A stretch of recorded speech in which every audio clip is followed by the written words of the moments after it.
اللهم اهدنا فيمن هديت، وعافنا فيمن عافيت، وتولنا فيمن توليت، وبارك لنا فيما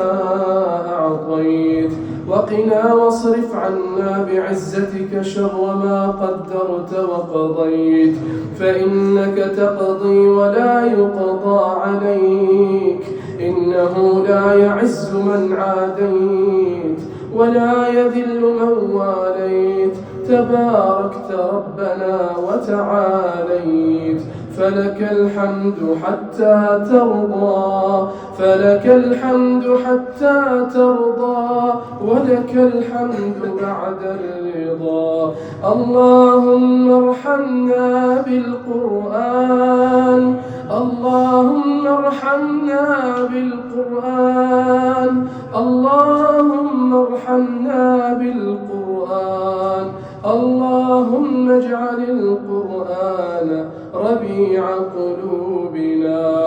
اللهم اجعله لنا نورا وهدى ورحمة، اللهم ذكرنا منه ما نسينا،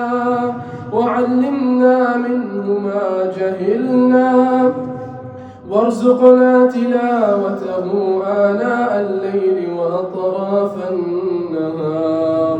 اللهم إنك عفو تحب العفو فاعف عنا، اللهم إنك عفو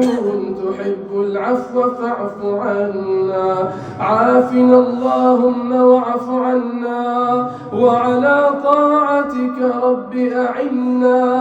وعلى غير بابك رب لا تكلنا، وعلى غير بابك رب لا تكلنا، وعلى غير بابك رب لا تكلنا، وعلى الإيمان جمعا توفنا،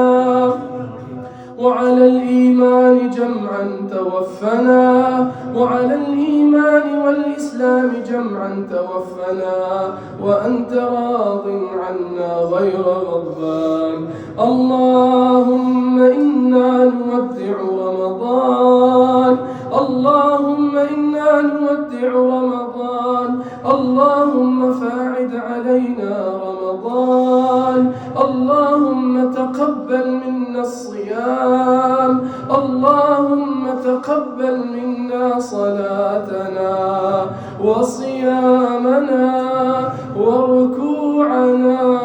وسجودنا وزكاتنا وصدقاتنا، وتقبل يا رب منا دعاءنا. اللهم إنا واقفون ببابك، اللهم إنا واقفون ببابك راجون، اللهم إنا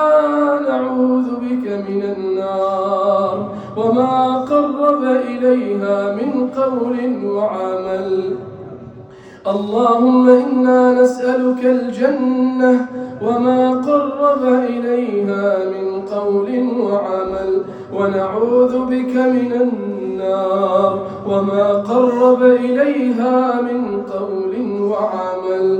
اللهم لا تدع لنا في مقامنا هذا ذنبا إلا غفرته، ولا هما إلا فرجته، ولا كربا إلا نفسته، ولا دينا إلا أديته، ولا ظالما إلا أهنته، ولا مظلوما إلا نصرته، ولا مبتلا إلا عافيته، ولا ضالا إلا هديته، ولا مسافرا إلا بالسلامة إلى أهله رددته، ولا مجاهدا في سبيلك إلا نصرته، ولا حاجة من حوائج الدنيا إلا قضيتها يا أرحم الراحمين. وصلى الله على نبينا محمد وعلى آله وصحبه وسلم تسليما كثيرا.